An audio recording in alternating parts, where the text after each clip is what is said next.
let's look at a reversible process called Keto-Enol Tautomerism. And this is an equilibrium that exists between a ketone and a molecule that would have an alcohol and a double bond between carbons in it, since the enol. And this is an exercise in charge stability and also total bond energy stability. And this particular equilibrium highly favors the keto form. And so one of the things that you'll see is if you make a product that has the enol form, you'll end up with actually isolating a ketone. And you may have wanted this, but this is what's going to come out. So let's look at that, the different forms and how that mechanism works. So first, let's draw up a keto form.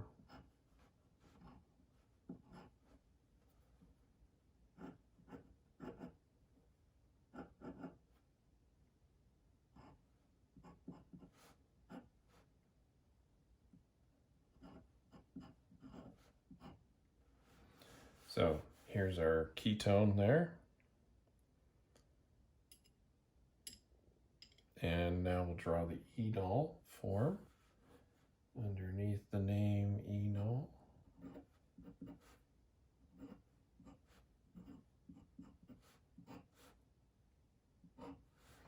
And here's our enol form. So double bond and alcohol. So that's where the enol name comes from. And of course the keto name is coming from the ketone.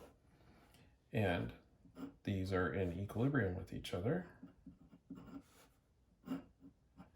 Now, the exchange between these two can be catalyzed by either hydroxide or acid.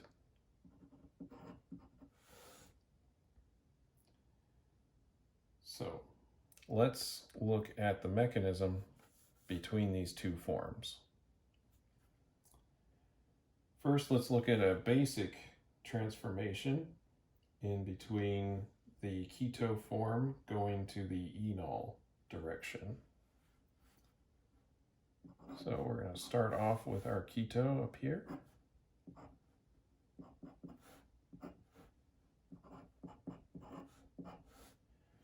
And we'll need some base.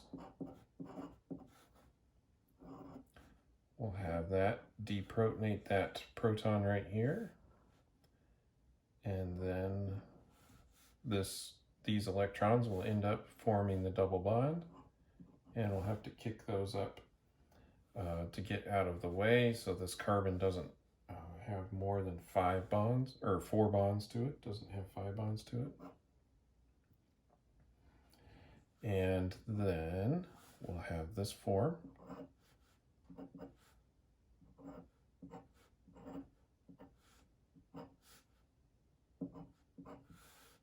That's a negative charge up there.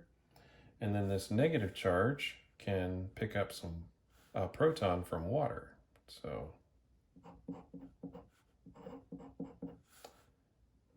just a little attack like that.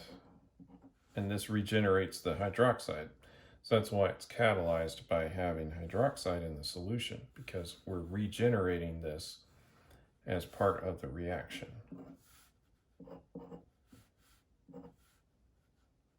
And we get our enol form.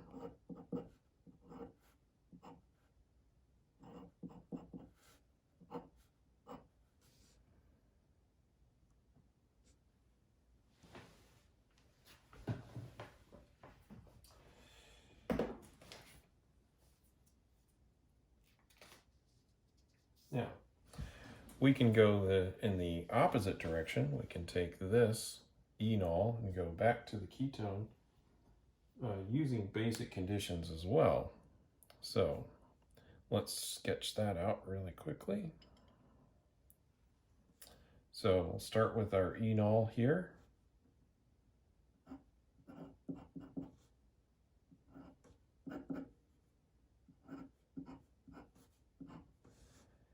And we'll get our hydroxide back. And this time we'll deprotonate this hydrogen right here so that we're heading backwards. And I suppose I should have drawn this as an actual bond here, but those electrons between the hydroxide are going to end up on the oxygen there. And we're going to regenerate this species.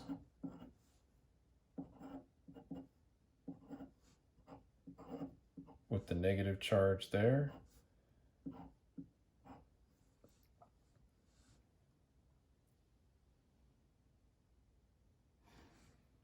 And we'll have some water hanging around because we took that proton and put it over there. So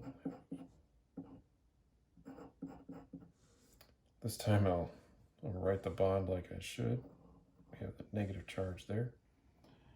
Now, what will happen, or can happen, is we have a little bit of a resonance structure here. So this can go down here, and then that this pi electrons can end up on that carbon. And then we have this guy, where there's a couple of electrons on that carbon. And this would be a negative charge right here, so I can go ahead and write a negative charge there as well. And then these electrons go over and pick up a proton from water, and that will regenerate our keto form. So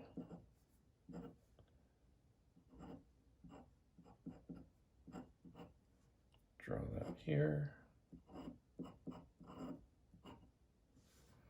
And so this is the reverse direction where we're going from the enol back to the keto form. So this can go in both directions using a base catalyst.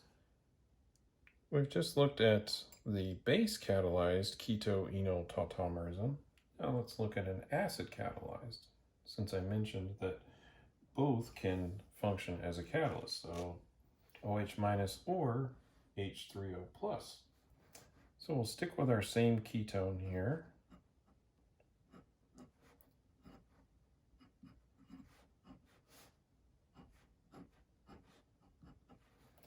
And now we've got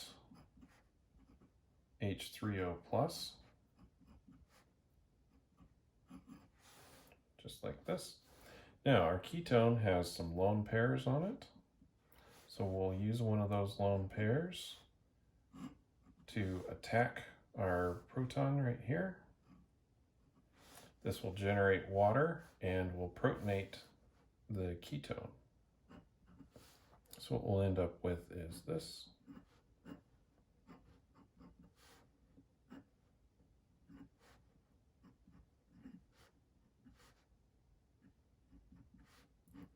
So now we have a proton up here with a positive charge.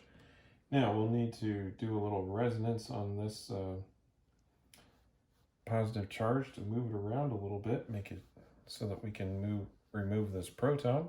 So we're going to go ahead and move some electrons up onto this oxygen here. And that will move the positive charge down to this carbon.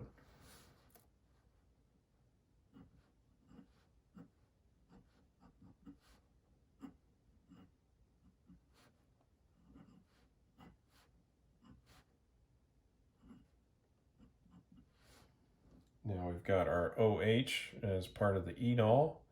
Now we just need to get the double bond in here. And to do that, we'll need to deprotonate this proton right here. We'll need a base, but we're under acidic conditions, so we'll use the best base that we have, which is water.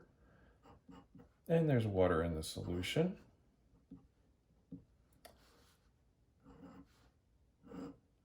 Use that lone pair to attack that hydrogen, and then these electrons will go in between here, and that will generate our enol.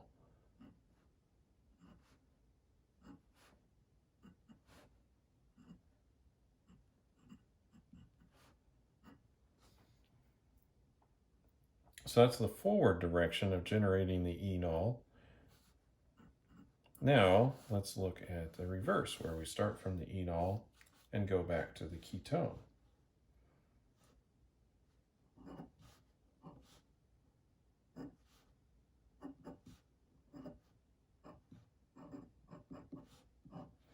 So starting with our enol,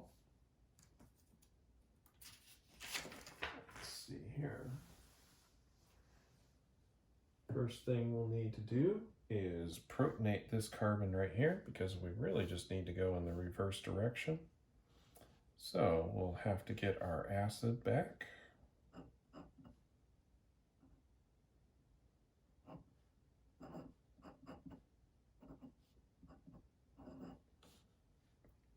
Now, remember, electrons travel from the area of electron density to the thing that wants them.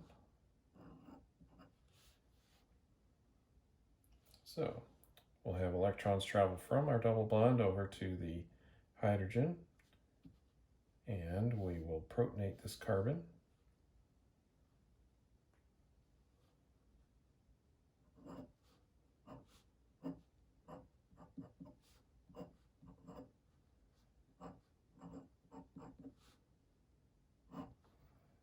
That's going to leave a positive charge on this carbon because the electrons are now gone from that double bond.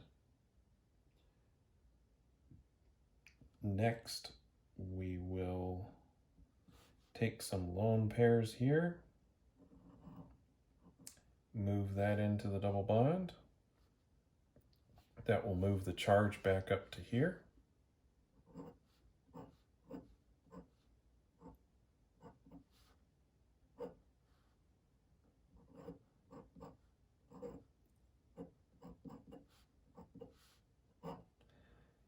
And then finally, we just need to deprotonate the hydrogen up here, which will remove the positive charge. And again, we'll use a base, which is water in this case. It's got some lone pair. Use that lone pair, attack the hydrogen.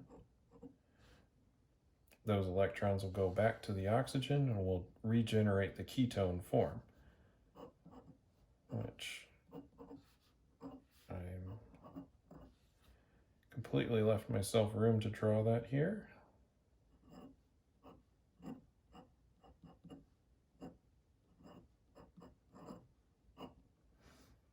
So that is keto enol tautomerism, and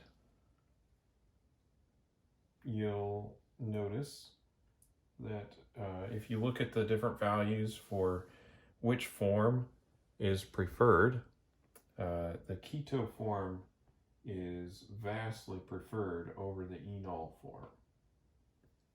And a lot of that just has to do with the strength of this carbon-oxygen bond right here, and the fact that a carbon-hydrogen bond is fairly strong as well. So that's helping with this form, the keto form being the dominant that you'll see. So when you make a molecule that would have